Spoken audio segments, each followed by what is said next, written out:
Hello, my name is Jennifer Olayo. I did my theory and theorist presentation on Lev Vygotsky. So Vygotsky was born in 1896, the same year as Piaget.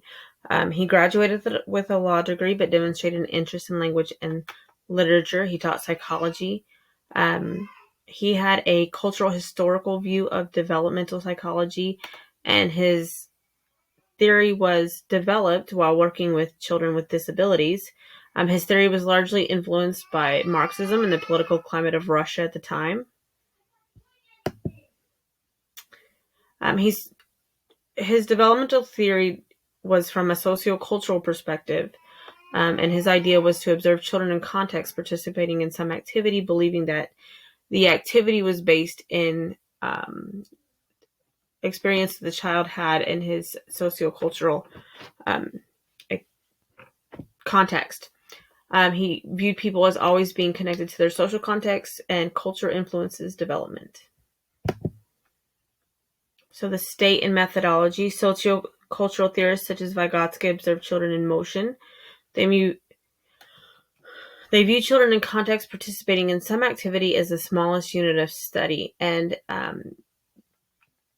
the dynamic assessment measures a child's potential developmental levels. So instead of what a child does know, Vygotsky believed in figuring out. He believed that what a child can be is what he is. Mechanisms of development. Development occurs within a social context through daily activities, through the internalization of patterns of social interaction and language. And he believed that language is the most important psychological tool for development. So he believed that children use their language and that language influenced their development. So language actually changed their behavior. Positions on developmental issues. Human nature is created in the medium of culture. Humans are not independent entities that engage their environment. They are part of it. His position was both quantitative and qualitative. Nature and nurture are intrinsically connected.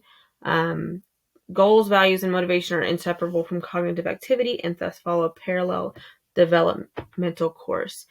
He was not stuck on stages. The sociocultural theorists did develop some basic stages that children develop through, but was not really stuck on those stages. He thought that that development occurs with the help of the community.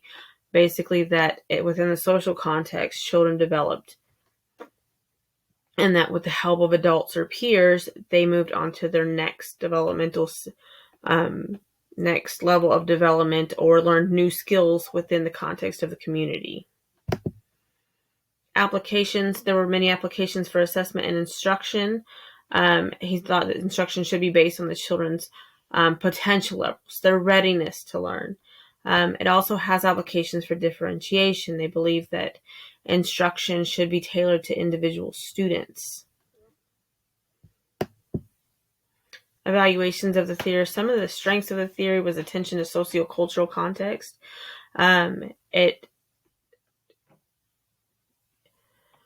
It took into account things that happen within the society that the children is within. And so that learning was part of the community, and that their everyday activities had to do with what they were learning. That was largely had something to do with also the development of sensitivity to diversity. A lot of development is seen as worldwide and didn't take into account that children may develop differently from different cultures, such as with play.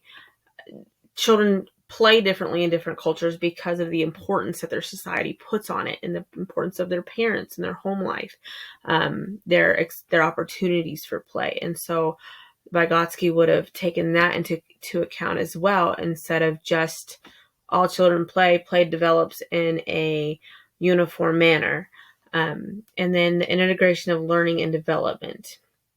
The weaknesses was the vagueness of the zone of proximal development, the way it can be measured, lack of attention to developmental issues, and difficulties of studying cultural historical context.